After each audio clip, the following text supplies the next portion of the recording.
Bueno, funtzio honetan ikusten duguna da eragiketa nagusi moduan erroketa bat, baina zuk badakizu erroketak idaz daitezkela be berreketa moduan.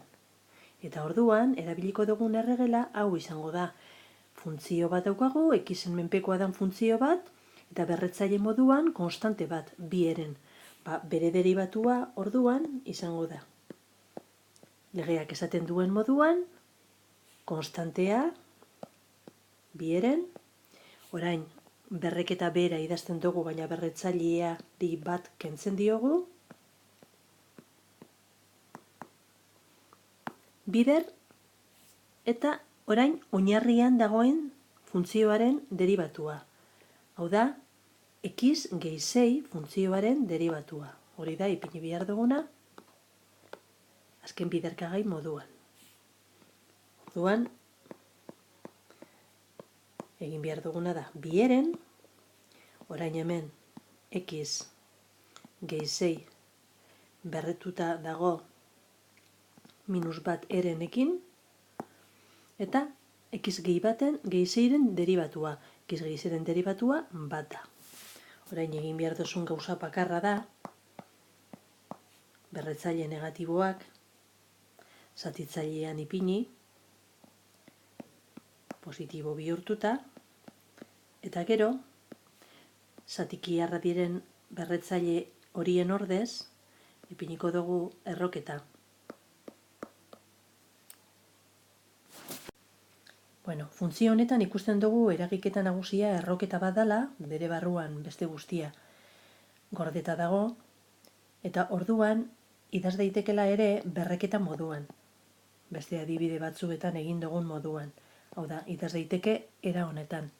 Eta orduan izango da erregela hau erabiliko duguna. Nola deribatzen da berreketa funtzioa? Berretzailea, berredura bera idatzi, baina orain berretuta berretzaileaken bat eginda, eta orain oinarrian dagoen funtzioaren deribatua. Bueno, orain aurkitzen duguna, zera da. Berretzaile negatibo bat geratzen da hemen, sinu x berretuta minus bat erdirekin, eta orain dator hemen sinu x-en deribatua. Horretarako, erregela hau erabiliko dugu.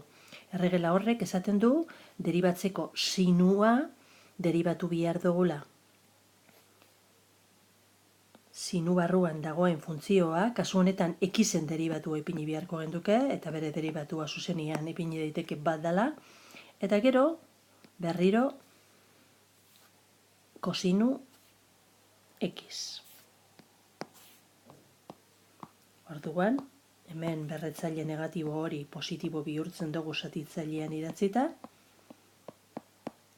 Hemen dator x-en deribatua bat da, eta gero kosinu x.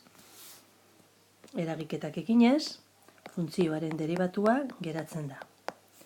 Zenbakitzailean kosinu x, eta izendatzailean bider erro sinu x.